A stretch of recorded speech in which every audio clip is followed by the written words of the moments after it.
بسم اللہ الرحمن الرحیم، السلام علیکم ورحمۃ اللہ۔ چیف الیکشن کمشنر سکندر سلطان راجہ کی جو 2 نمبری الیکشن کے اندر دھاندلی ہی عمران خان کے خلاف مینڈیٹ کے اوپر ڈاکہ، مینڈیٹ کے اوپر چوری اور جس طریقے سے مینپولیشن کی گئی، الیکشن کمیشن اس کے اندر براہ راست ملوث نکلا ہے اور اب نہ صرف پاکستان کے اندر موجود اداروں کی جانب سے بلکہ عالمی اداروں کی جانب سے بھی اس بات کی تصدیق کر دی گئی ہے۔ اور جس طریقے سے اب الیکشن ٹریبیونلز والا معاملہ دن بدن وہ بڑھتا جا رہا ہے، دن بدن الیکشن ٹریبیونلز کے اندر جو شواہد ہیں، ثبوت ہیں، جو دھاندلی کے حوالے سے جتنے ایویڈنس ہیں وہ سامنے آ رہے ہیں، تو الیکشن کمیشن پاکستان کے اوپر پریشر بڑھتا جا رہا ہے اور پی ٹی آئی اس بات کے اوپر زور دے رہی ہے کہ سب سے پہلے یہ جو چیف الیکشن کمشنر ہے یہ استعفیٰ دے، یہ ریزائن کرے، کیونکہ اس کے ریزگنیشن کی صورت میں جو پہلا ازالہ ہے، دیکھیے ان کی جانب سے تو ازالے کی بہت ساری باتیں کی جا رہی ہیں، پی ٹی آئی کی جانب سے وہ ازالے کے حوالے سے 3-4 آپشنز رکھتے ہیں، لیکن اس کا جو پہلا راستہ ہے یا پہلا اس کا آگے بڑھنے کا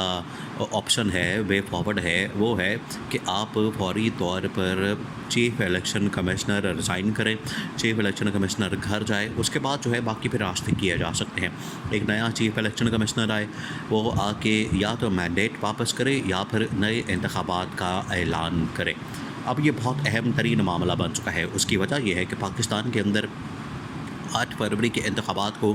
کوئی بھی ماننے کو تیار نہیں۔ نہ صرف یہ معاملہ پاکستان کے ساتھ ہے، پاکستانیوں کے ساتھ ہے، کوئی پاکستان کی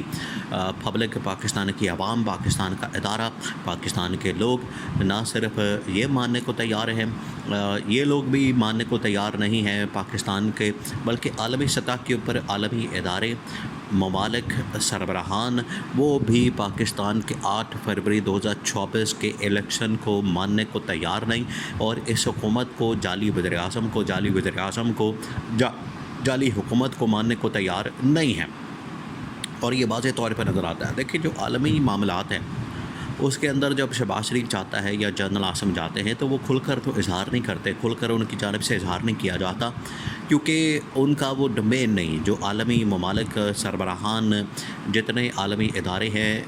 ویسے تو جو امریکی قرارداد آئی ہے اس نے تو کھل کر بات کر دی ہے کہ پاکستان میں 8 فروری 2024 کے اندر جو دھاندلی کی گئی ہے اس کی تحقیقات کی جائے۔ انہوں نے تو 2 ٹوک انداز میں بتا دیا ہے، بات کر دی ہے، لیکن جو ممالک ہیں، سربراہان ہیں، وہ کھل کر بات اس وجہ سے نہیں کر سکتے کیونکہ اس سے انٹرفیئرنس کا ایک خطرہ پیدا ہو جاتا ہے کہ ایسا لگتا ہے کہ پاکستان کے معاملات کے اندر انٹرفیئرنس کی جا رہی ہے۔ لیکن جو امریکہ ویسی سپر پاور ہے، ایک عالمی امپائر ہے، وہ کسی طریقے سے بھی بات کر سکتا ہے، خاص طور پر انسانی حقوق کے معاملات کے حوالے سے یا جمہوریت کے معاملات کے حوالے سے اس کی جانب سے ہمیشہ اس پر رائے دی جاتی ہے، اوپینین دی جاتی ہے۔ ابھی بھی جو قرارداد پاس ہوئی ہے وہ براہ راست پاکستان کے 8 فروری 2024 کے انتخابات سے متعلق اور اس کے اندر ہونے والی دھاندلی سے متعلق اور اس کی تحقیقات سے متعلق ہے۔ اب عمران خان اور پی ٹی آئی کی جانب سے جو 3-4 آپشنز دیے گئے ہیں پی ٹی آئی، کیونکہ اب یہ جو الیکشن ٹریبیونلز کے اندر معاملہ ہے، جسٹس طارق محمود جہانگیری جو کہ اسلام آباد میں 3 حلقے ہیں جس کے اندر پی ٹی آئی کے امیدوار کامیاب ہوئے، جیتے، شعیب شاہین، علی بخاری اور ایک اور امیدوار ہے، وہ تینوں جیتے،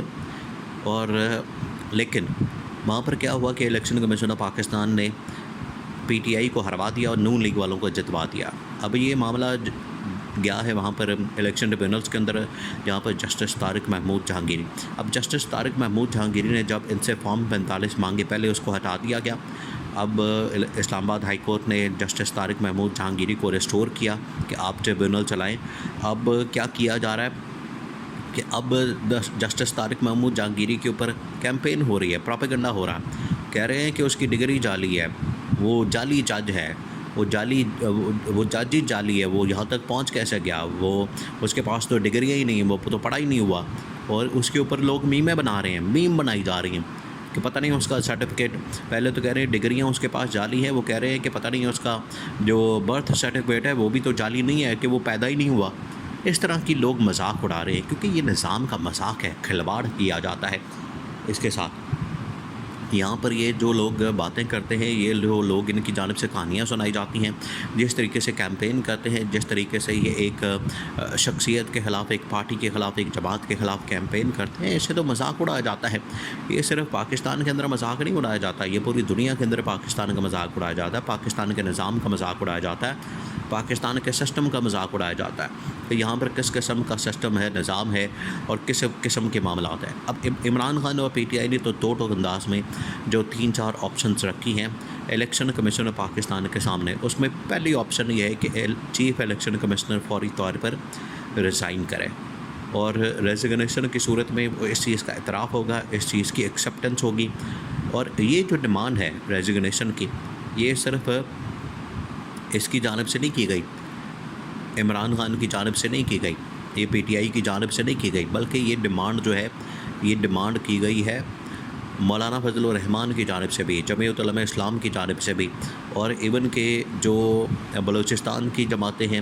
جی ڈی اے کی جماعتیں ہیں، جتنی اپوزیشن کی اس وقت جماعتیں موجود ہیں، تمام کی تمام جماعتوں کی جانب سے الیکشن کمیشن پاکستان سے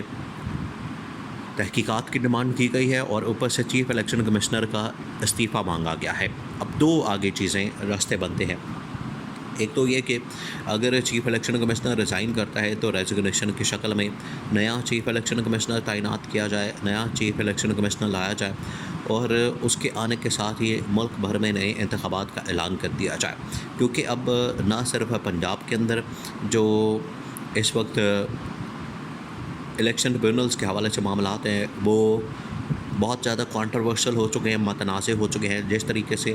الیکشن متنازع ہو چکے ہیں، الیکشن پورے کے پورے وہ فارغ ہو چکے ہیں، بالکل اسی طریقے سے جو الیکشن ٹریبیونلز کی تعیناتی ہے وہ بھی متنازع ہو چکی ہے، اسلام آباد کے اندر بھی، لاہور کے اندر بھی، یعنی پنجاب کے اندر بھی۔ اب ایسی صورت میں تو الیکشن کمیشن بالکل کام نہیں کر سکتا، ایسی صورت میں جب متنازع ہو جائے، الیکشن ٹریبیونلز بھی متنازع ہو جائے، پر عمران خان کی جو ڈیمانڈ ہے وہ بڑی فیئر ڈیمانڈ ہے۔ آپ یہ دیکھیں کہ اگر اس میں کام ہی الیکشن کمیشن نے ڈالا ہے، چیف الیکشن کمشنر اس میں براہ راست ملوث ہے، ذمہ دار ہے، تو وہ کیسے تحقیقات کر سکتا ہے؟ کہ آپ اس بات کو سمجھیں کہ ایک شخص جو کہ ذمہ دار ہے، جس نے کارروائی کی ہے، جس نے کام ڈالا ہے، جس نے 2 نمبری کی ہے، جس نے دھاندلی کی ہے، وہ خود تو نہیں کہے گا کہ میں اپنے خلاف خود ہی تحقیقات کروں۔ تو الیکشن کمیشن پاکستان کا یہ کام نہیں بنتا کہ وہ خود سے اس کی تحقیقات کرے، اس کی تو تحقیقات ہوں گی ایک جوڈیشل کمیشن کے تھرو، اس کے لیے یہ لوگ تیار نہیں۔ تو الیکشن کمیشن پاکستان کو سب سے پہلے تو ریزائن کرنا چاہیے، اس کے بعد ہی معاملات آگے بڑھ سکتے ہیں۔ یہ تمام جو سیاسی جماعتیں ہیں، یہ اپوزیشن کی تمام سیاسی جماعتوں کی جانب سے چیف الیکشن کمشنر کے ریزگنیشن اور اس کے بعد ملک میں عام انتخابات کی سب سے بڑی ڈیمانڈ کر دی گئی ہے، اس کے علاوہ اور کوئی راستہ نہیں بچتا۔